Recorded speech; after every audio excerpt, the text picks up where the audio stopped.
한국창직역량개발원 최병철 원장입니다. 오늘은 맹자의 전리사회와 손실의 비론에 대해 살펴보겠습니다. 공자에게 제자가 물어요. 스승님, 이로움과 의로움이 충돌하면 어떻게 해야 하나요? 그때 공자가 이렇게 말합니다. 결리사이젠 리스이 의연우취 랑허우취, 즉 이익이 되는 일을 보게 되면 먼저 그것이 의로운지 생각하고 의로움이 이루어진 후에야 그 이익을 취하라는 말이죠. 의로움이 먼저라는 뜻입니다. 이 말은 오늘날 우리가 안전경영 방침에서 안전제의를 가장 먼저 말해야 하는 이유이기도 합니다. 안전하지 않으면 작업하지 마라. 이런 방침을 세우고 강조하지만 왜 그런지에 대해 진심으로 공감하지 못하는 경우가 많아요. 그 이유는 그 방침의 근거가 충분히 설득력 있게 전달되지 않아서 그렇습니다.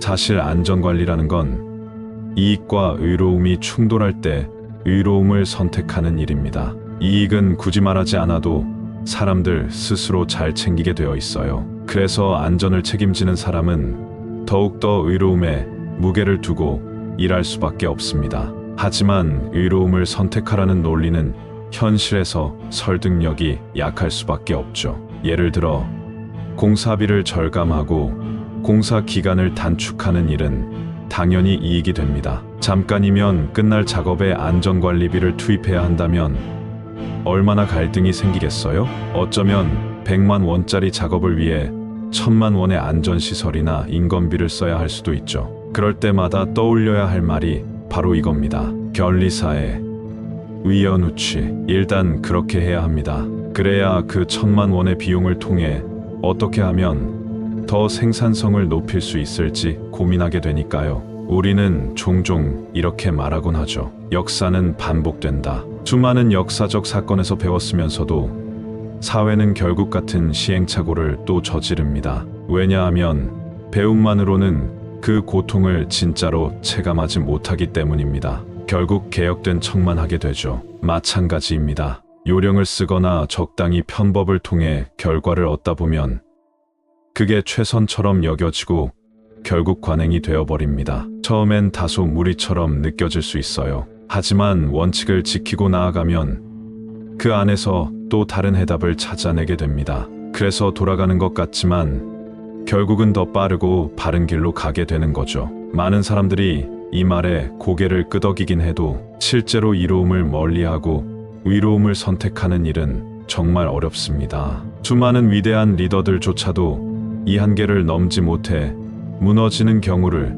우리는 수없이 보아왔습니다. 그런 고민 속에서 공자의 또 다른 제자가 아주 명쾌하고 단순한 해답을 줍니다. 그게 바로 결리사회젠 리스하에, 즉 이익을 보면 해로움이 무엇인지 먼저 생각하라는 겁니다. 이 말은 훨씬 인간적이고 솔직하죠. 어떤 이익의 유혹이 있을 때 그로 인해 어떤 해로움이 발생할 수 있는지를 먼저 떠올리라는 겁니다. 사실 대형 재해가 발생하고 나면 그 피해나 손실은 상상도 할 수 없을 만큼 큽니다. 그걸 생각한다면 내가 지금 취하려는 이익은 아무것도 아닌 셈이 되는 거죠. 2002년에 노벨 경제학상을 받은 이스라엘의 심리학자 다니엘 카너먼은 이런 현상을 손실의 비론으로 설명합니다. 동일한 결과가 나온다 하더라도 사람은 손실을 회피하는 방향으로 의사결정을 한다는 거예요.